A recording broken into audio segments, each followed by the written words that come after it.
ओम शांति। आज 1 तारीख के बाप दादा के महावाक्य। बाबा कहते, मीठे बच्चे, क्रोध भी बहुत बड़ा कांटा है। क्रोध से बहुतों को दुख मिलता है, इसीलिए इस कांटे को निकाल सच्चे सच्चे फूल बनो। प्रश्न: कांटे से फूल बनने वाले बच्चों को बाप कौन सा धैर्य देते हैं? बाबा बताते हैं, बच्चे, अभी तक कांटे से फूल बनने में जो माया विघ्न डालती है, यह विघ्न एक दिन खत्म हो जाएंगे। तुम सब स्वर्ग में चले जाएंगे। ये कलयुगी कांटे खत्म हो जाएंगे। बाप ने तुम्हें संगम युगी पॉट में डाला है। माया भल मुरझा देती है, लेकिन ज्ञान का बीज अविनाशी है। यह बीज कब विनाश नहीं हो सकता। गीत: ना वो हमसे जुदा होंगे, ना हम उनसे जुदा होंगे। ओम शांति। शिव बाबा ब्रह्मा के तन से मीठे मीठे सिखिलधे बच्चों प्रति, रूहानी बच्चों प्रति गुह्य रहस्य व ज्ञान समझा रहे हैं। एक तो बच्चों ने गीत सुना कि बाबा, हम आपके ऊपर बलि चढ़ेंगे, भल कितने भी सितम सहन करने पड़े। सितम क्यों होते हैं? क्योंकि मनुष्य को जहर विकार नहीं मिलता। यह तो बच्चे जानते हैं ना कि हम ना आत्मा को ना परमात्मा को जानते थे, ना अपने आप को ना ही बाप को जानते थे। इसीलिए जैसे कि जानवर बुद्धि थे। लौकिक संबंध में तो अपने को जानते हैं, बाप को भी जानते हैं। इस समय के मनुष्य अपने को पारलौकिक बाप को बिल्कुल नहीं जानते। कह देते हैं, परमात्मा का तो कोई नाम रूप देश काल है ही नहीं, तो फिर आत्मा का भी नहीं होना चाहिए। बाबा कहते, आत्मा को भी वो लोग जानते ही नहीं। कह देते, आत्मा सो परमात्मा। अभी तुमने जाना है, वह तो सिर्फ नाम मात्र कह देते हैं। आत्मा और जीव है। आत्मा अविनाशी है, जीव शरीर विनाशी है। अच्छा, आत्मा क्या चीज है? उनका रूप रंग क्या है? नाम तो जानते हैं ना कि आत्मा है, परंतु वह कैसी है, क्या करती है, कैसे कैसे पार्ट बजाती है, कितना समय पार्ट बजाती है। बाबा कहते, इस आत्मा के ज्ञान का कोई वर्णन कर नहीं सके। अभी तुम जानते हो, आत्मा छोटा स्टार है। आत्मा में सारा 84 जन्मों का पार्ट अविनाशी नूंधा हुआ है। शंकराचार्य की आत्मा भी अपना पार्ट बजा रही है। यह भी कोई नहीं जानते कि आत्मा कैसे सत्व प्रधान फिर सतो रजो तमो में आती है। सिर्फ कह देते हैं, भृकुटी के बीच चमकता है अजब सितारा, बस, और कुछ जानते नहीं। आत्मा को नहीं जाना, गोया परमात्मा को नहीं जाना। इस समय ये है कांटों का जंगल। सभी कांटे हैं। न रचयिता परमपिता परमात्मा को जानते हैं, न रचना के आदि मध्य अंत को जानते। तुम बच्चे आत्मा परमात्मा को जानते हो, सो भी नंबरवार पुरुषार्थ अनुसार। बहुत बच्चे हैं जो यथार्थ रीति नहीं जानते। देह अभिमान में रहने के कारण पूरी धारणा नहीं होती है। नंबरवार तो है ना। पूछते हैं, बाबा ऐसा क्यों है? बाबा कहते, बच्चे, ये राजधानी स्थापन हो रही है, इसमें सब प्रकार की आत्माएं जरूर चाहिए। पत्थर बुद्धि हो तब तो कम से कम पद पाएं। अगर खुद जानते हो तो औरों को भी समझाएं। तुम कहेंगे आगे चलकर समझाने लग पड़ेंगे, परंतु ऐसे भी कोई चाहिए तब तो कम पद मिलेगा ना। कहाँ राजा कहाँ प्रजा, कितना फर्क है। यहाँ तो राजा प्रजा सभी को दुख है। सत्युग में न राजा को दुख है न प्रजा को, परंतु मर्तबे में फर्क है। पूरी धारणा नहीं होने के कारण किसको समझा ही नहीं सकते। फिर कोई ना कोई कांटा लगता ही रहेगा, कभी लोभ कभी मोह। भूतों की प्रवेशता होती ही रहेगी, यह भी होना है जरूर।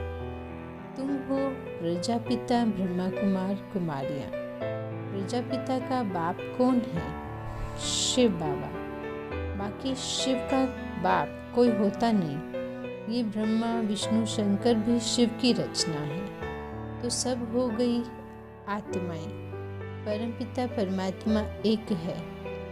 ब्रह्मा विष्णु शंकर अथवा लक्ष्मी नारायण आदि कोई भी मनुष्य आत्मा से कभी गति सद्गति का वर्षा मिल नहीं सकता है। बाबा कहते हैं मनुष्य न आत्मा को यथार्थ जानते हैं न परमात्मा को जानते हैं। एक परमपिता परमात्मा ही आत्मा का रियलाइजेशन करा सकते हैं। ज्ञान से सद्गति होती है ना। ज्ञान तो एक पाप ही देते हैं। कोई कोई बच्चे फिर यज्ञ की स्थूल सेवा भी बहुत करते हैं। इस सब्जेक्ट से भी मार्क्स मिलती है। अब तुम बच्चों को बाप अमर कथा तीसरी की कथा सुनाते हैं। यह वास्तव में कथा नहीं है, ये है रूहानी ज्ञान। अपने को और बाप को जानना। वो तो कह देते हैं जैसे पानी से बुदबुदा निकलता है फिर समा जाता है। हम भ्रम से पैदा हों, पाठ बजाएं, फिर भ्रम में लीन हो जाते हैं या भ्रम ही बन जाते। और कोई रचना और रचता का ज्ञान है ही नहीं। ज्ञान तो बाप ही आकर समझाते हैं। इनका नाम है शिव। फिर उनको कोई रुद्र भी कहते हैं, कोई पाप कटेश्वर भी कहते हैं। अनेक नाम रख के पूजा की सामग्री बढ़ा दी है। जो परमात्मा ने कर्तव्य किया है उस पर भिन्न भिन्न नाम रखकर बहुत मंदिर बना दिए हैं। अभी बाबा कहते हैं ये कांटों की दुनिया विषय सागर है। यह भी सबसे लिखाया जाता है कि ईश्वर सर्वव्यापी नहीं है। बाप तो आकर भारत को स्वर्ग बनाते हैं, तो सारी दुनिया ही स्वर्ग बन जाती है। यह भी किसकी बुद्धि में नहीं आता। शास्त्र सब हैं भक्ति के, बाकी हर एक को अपने अपने काम का ज्ञान है। कारपेंटर को कारपेंटर का ज्ञान है, डॉक्टर को डॉक्टरी का ज्ञान है, और ये है रूहानी ज्ञान। यह जो तो एक परमात्मा ही आकर देते हैं। बाबा कहते हैं मनुष्यों को यह पता ही नहीं है कि परमात्मा किसको कहा जाता है। गीता में श्री कृष्ण का नाम डाल दिया है। मुख्य बात है ही यह। माई बाप को खंडन कर दिया है तो बाकी सब शास्त्र झूठे हो गए हैं। झूठे पत्थरों की भी खानियाँ होती हैं। यह भी जैसे झूठे पत्थर हैं। पारस बुद्धि वाले तो पारसपुरी सत्युग में रहते हैं। ये तो नरक है। बुलाते हैं हे पतित पावन आओ, तो ज़रूर पतित हैं। नरक और स्वर्ग दोनों भारत में ही हैं। कोई मरते हैं तो कहते हैं स्वर्ग पधारा। यह बुद्धि में नहीं आता कि स्वर्ग तो सतयुग को कहा जाता है। परमात्मा स्वर्ग की स्थापना करते हैं, न कि नरक की। रावण का राज्य कब से शुरू होता है यह भी किसी को पता नहीं है। वह शास्त्र तो बहुत पढ़ते हैं, ब्रह्मचर्य में भी रहते हैं, परंतु जन्म तो विकार से होता है। साधु सन्यासी भी साधना करते हैं, बाप से मुक्ति मांगते हैं। क्यों? क्योंकि छीछी दुनिया में रहना ही नहीं चाहते। अभी बाबा कहते हैं, पहले आत्मा को जानो कि कैसे जन्म मरण में आती है। बाप कहते हैं, कैसे सच्चे सोने में खाद पड़ती है, कैसे 84 जन्मों का पार्ट बजाते, जब सबसे जास्ती पार्ट तो तुम्हारा है। जो देवी देवता थे वही पूरे 84 जन्म लेते हैं। लक्ष्मी नारायण ने राज्य किया, फिर कहाँ गए? उनकी आत्मा ने जरूर जन्म तो लिया होगा ना। अब वो कहाँ है? कोई जानता ही नहीं। क्रिश्चियन लोग जानते हैं कि क्राइस्ट इस समय बैगरी पार्ट में होगा। तुम तो अच्छी रीति जानते हो, लक्ष्मी नारायण जो स्वर्ग के मालिक थे, उन्हों को ही पुनर्जन्म ले 84 जन्म पूरे करने हैं। सभी आत्माएं 84 जन्म नहीं लेंगी। यह भी ज्ञान बुद्धि में धारण करने का है। योग में रहने के सिवाय कांटों से फूल बन ही नहीं सकते। योग से ही विक्रम विनाश होंगे और सत्व प्रधान फूल बनेंगे। जब तक यहाँ है तब तक कुछ न कुछ कांटे पने का अंश रहता है। फूल बन गए फिर तुम यहाँ रह नहीं सकेंगे। फूलों का बगीचा सत्युग को कहा जाता है। अभी तुम कांटों के जंगल अथवा रावण के राज्य में हो। सब कांटे ही कांटे हैं। जो बहुत कांटों को फूल बनाते हैं उन्हें ही सच्चा खुशबूदार फूल कहेंगे। एक फूल होता है किंग ऑफ फ्लावर, सफ़ेद होता है, टेबल पर रखा जाता है, फिर खिलता रहता है, खुशबू बढ़ती रहती है। ऐसा फूल कोई होता ही नहीं। अब किंग फूल है तो क्वीन भी चाहिए। गुलाब, मोतिया आदि अच्छे अच्छे फूल हैं। फ्लावर शो दिखाते हैं ना, वहाँ सब अच्छे अच्छे फूल ले आते हैं। जो अच्छे अच्छे फूल लाते हैं उनको इनाम भी मिलता है। बाबा कहते हैं,